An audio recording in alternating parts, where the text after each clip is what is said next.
Hi friends, வாங்க Nagercoil special முந்திரி கொத்து எப்படி ஈஸியாக டேஸ்ட்டாக வீட்டில் செய்யலான்றதை பார்க்கலாம். அதுக்கு வந்து நான் 1/2 கிலோ வெல்லம் எடுத்திருக்கேன். 1/2 கிலோ வெல்லத்தை வந்து இந்த மாதிரி துருவி ஆட் பண்ணியிருக்கேன். இது கூட வந்து ஒரு 1/2 டம்ளர் அளவுக்கு தண்ணி ஆட் பண்ணிக்கிறேன். தண்ணி வந்து 1/2 டம்ளர் விட்டு நம்ம வந்து இதை காசிக்கலாம். ஃபஸ்ட்டு பார்த்தீங்கன்னா இது வந்து நல்லா கொதிக்கட்டும். நல்லா மிக்ஸ் பண்ணி விட்டுக்கலாம். கேஸ் வந்து ஹை ஃப்ளேமில் இருக்கிறதால கருகிடும், ஏன்னா துருவி சேர்த்துருக்கோம் இல்லையா, அதனால நான் கலக்கிட்டே இருக்கேன். பாருங்கள், இப்போ நல்லா கரைஞ்சிருச்சு வெல்லம். ஆனால் பாகுபதம் வரலை, இப்போ தான் கொதி வருது. ஒரு 2-3 மினிட்ஸ் வந்து இந்த மாதிரி ஹை ஃப்ளேம்லேயே கொதிக்கட்டும். அவ்வளோதான். இந்த மாதிரி கொதித்து லைட்டாக இங்கே பாருங்கள், இந்த மாதிரி வந்தாலே போதும். இதை ஆஃப் பண்ணி ஊற வச்சிடலாம். இப்போ வந்து பாகு ரெடி ஆகிடுச்சு. இதை ஊற வச்சுட்டு அடுத்தது என்ன பண்ணலாம் அப்படின்றத பார்க்கலாம். பாகு வந்து ஆற தேவையில்ல, மூடி போட்டாலும் ஓகே. இப்போ நான் வந்து 1/2 கிலோ அளவுக்கு வந்து பச்சை பயிறு எடுத்திருக்கேன். பச்சை பயிறு வந்து டஸ்ட் இல்லாமல் தட்டிட்டு அதுக்கப்புறம் நம்ம யூஸ் பண்ணிக்கலாம். இதை வந்து ஒரு 10 to 15 மினிட்ஸ் வந்து லோ ஃப்ளேம்லேயே வந்து வறுக்கணும். ஹை ஃப்ளேமில் வச்சிங்கன்னா ஒரு பக்கம் வதங்கிடும், ஒரு பக்கம் வதங்காமல் போயிடும். நல்லா வறுபடணும். இது பாருங்கள், நான் வந்து லோ ஃப்ளேம்லேயே தான் வச்சு வறுக்கிறேன். நம்ம வறுக்க வந்து அது கலர் சேஞ்ச் ஆகிட்டே இருக்குது பாருங்கள். இந்த ஃபஸ்ட்டு பேட்ச் நான் வறுக்கிறதுக்கே எனக்கு வந்து 15 மினிட்ஸ்க்கு மேலே ஆகிடுச்சு. நம்ம வந்து இதை நல்லா வதக்கணும். இதில் ஹை ஃப்ளேமில் வச்சோன்னா இதோட டேஸ்ட் வந்து கருகி போயிடும், அதனால மாறிடும். லோ ஃப்ளேம்லேயே வச்சு நம்ம வறுத்து நல்லா கலரி வறுத்தோன்னா நல்லா வாசனையாக இருக்கும். பயிர் நல்லா வாசனை வருது. இதே மாதிரியே நான் வந்து இப்போ இதை எடுத்து வச்சிடுறேன். இதுக்கு அடுத்த பேட்ச் நான் போட்டுட்டேன். அது போட்டு ஒரு 5 மினிட்ஸ்க்கு அப்புறமா நான் வந்து ஒரு 5 ஏலக்காய் போடுறேன். ஏலக்காய் நீங்கள் வறுக்காமல் கூட ஆட் பண்ணிக்கலாம், இந்த மாதிரி வறுத்தும் ஆட் பண்ணிக்கலாம். நான் வந்து வறுத்துக்கிறேன். இது செகண்ட் பேட்ச்சு. பாருங்கள், நல்லா கலர் சேஞ்ச் ஆகிடுச்சு. இப்போ வந்து இதை நம்ம வந்து நைஸாக அரைக்காமல் கொஞ்சம் ஒரு மாதிரி கோஸ் பவுடராக அரைச்சிக்கலாம். ஃபஸ்ட்டு இது நல்லா ஆறட்டும். இதுக்கப்புறமா நான் ஒரு 1/2 மூடி தேங்காய் வந்து இந்த மாதிரி துருவி வச்சுருக்கேன். அதையும் வந்து ட்ரை ரோஸ்ட் பண்ணிக்கலாம். இது கூடவே வாசனையாக இருக்கிறதுக்காக வந்து ஒரு ஸ்பூன் அளவுக்கு வந்து நெய் ஆட் பண்ணிக்கலாம். நீங்கள் நெய் ஆட் பண்ணிக்கலனாலும் ஓகே, நெய் ஆட் பண்ணால் நல்லா வாசனையாக இருக்கும். ஃபஸ்ட்டு தேங்காய் வந்து நல்லா ரோஸ்ட் ஆகட்டும். இப்போது வந்து நான் ஒரு ஸ்பூன் அளவுக்கு நெய் ஆட் பண்ணிக்கிறேன்.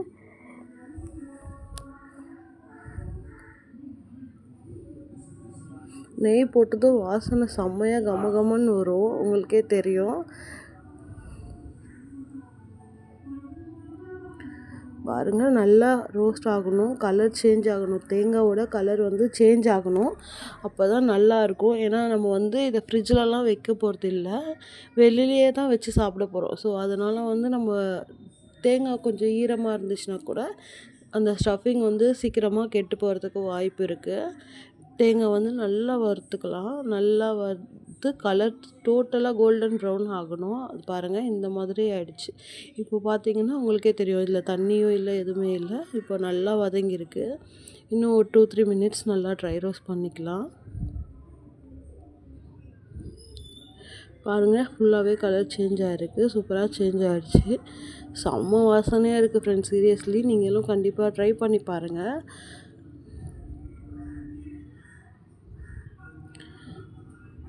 அவ்வளோதான். இது ஒரு பக்கமாக வந்து ஆறட்டும்.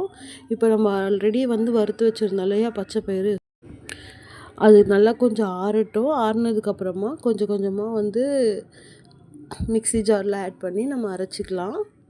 பாருங்கள், இந்த மாதிரி நல்லா பவுடர் ஆக்கணும். காமிக்கிறாரு. கொஞ்சம் ரொம்ப பவுடர் வேணாம், கொஞ்சம் ஆஃப் ரவை வந்து நம்ம ரோஸ்ட் பண்ணிவிட்டு அரைச்சோன்னா எப்படி இருக்கும் அந்த மாதிரி எல்லாத்தையும் அரைச்சிக்கலாம். அது கூடவே வந்து ஒரு ஸ்பூன் அளவுக்கு நான் கருப்பு எள்ளு ஆட் பண்ணியிருக்கேன். நீங்கள் வெள்ளை எள்ளும் ஆட் பண்ணிக்கலாம். அது கூடவே வந்து நம்ம வறுத்து வச்சுருந்த தேங்காய் ஆட் பண்ணிக்கிறேன். இந்த மாதிரி நல்லா மிக்ஸ் பண்ணி விட்டுட்டு அதுக்கப்புறமா நம்ம வந்து தனியாக காய்ச்சி வச்சுருந்தோம் இல்லையா, அந்த பாகையும் ஆட் பண்ணிக்கலாம். இது கூடவே கொஞ்சமாக நான் நெய் ஆட் பண்ணியிருக்கேன். நெய் வேணாம் அப்படின்றவங்க ஸ்கிப் பண்ணிக்கலாம். நெய் வேணும் அப்படின்றவங்க ஆட் பண்ணிக்கோங்க. இந்த மாதிரி ட்ரையாக இருக்க மாவில் வந்து நம்ம நெய் விட்டு நல்லா அங்கங்கே மிக்ஸ் பண்ணி விட்டுட்டு, அதுக்கப்புறமா வந்து நம்ம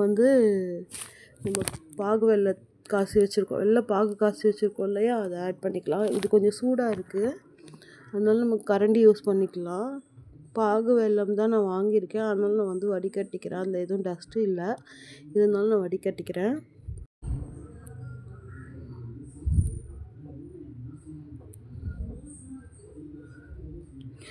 நல்லா வடிகட்டிட்டு அதுக்கப்புறமா நான் கரண்டியை வச்சு மிக்ஸ் பண்ணிக்கிறேன்.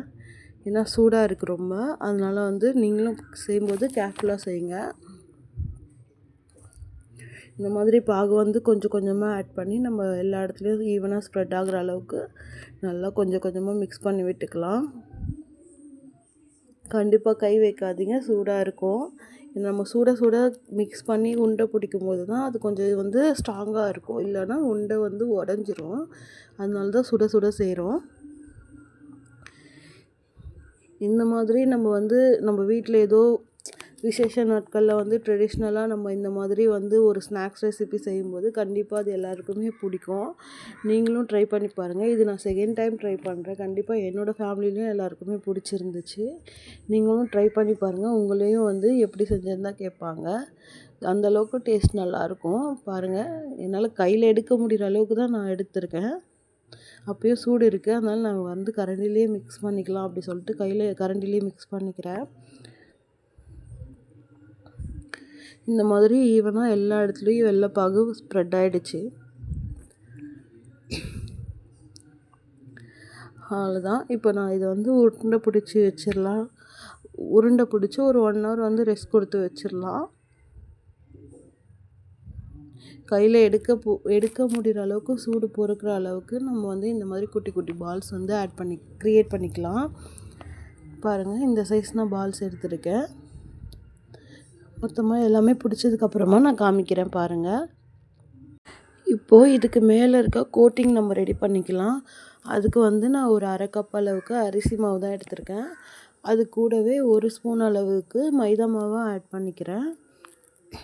அது கூட வந்து ஒரு பிஞ்ச் அளவுக்கு பேக்கிங் சோடா ஆட் பண்ணிக்கிறேன். கொஞ்சமாக சால்ட்டு,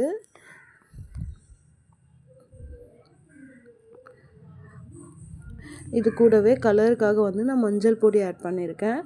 நம்ம வந்து கேசரி பவுடர் அப்படியெல்லாம் ஆட் பண்ணக்கூடாது. இது வந்து நம்ம மஞ்சள் பொடி தான் ஆட் பண்ணணும். இப்போ வந்து கொஞ்சமாக தண்ணி விட்டு மிக்ஸ் பண்ணிக்கலாம். பாருங்கள், இந்த மாதிரி நல்லா கொஞ்சம் கொஞ்சமாக தண்ணி விட்டு மிக்ஸ் பண்ணிக்கோங்க. ஏன்னா வந்து நம்ம நிறைய தண்ணி விட்டுட்டோம்னா நமக்கு அளவு தெரியாது. பாருங்கள், இந்த திக்னஸ்க்கு இருந்தால் போதும். அவ்வளோதான், நம்ம மாவும் ரெடி ஆகிடுச்சு. நம்ம இப்போ முந்திரி கொத்து எப்படி செய்யலான்றது பார்க்கலாம். இப்போ ஒரு அகலமான பேனில் எண்ணெய் ஃபுல்லாக விட்டு இதை பாருங்கள், இந்த மாதிரி பால்ஸ் எல்லாம் நான் பெருசாக பிடிச்சி வச்சுருக்கேன். இப்போ வந்து நம்ம அந்த மாவில் வந்து அதை 3 பீஸாக டிப் பண்ணி போடணும். அதுதான் நம்ம வந்து முந்திரி கொத்துனே சொல்லுவாங்க. ஃபஸ்ட்டு வந்து எனக்கு போடும்போது வந்து ஒன்று செப்ரேட் ஆகிடுச்சு. அதுக்கப்புறம் வந்து நான் கேர்ஃபுல்லாக தான் போட்டேன். பாருங்கள் நீங்களே.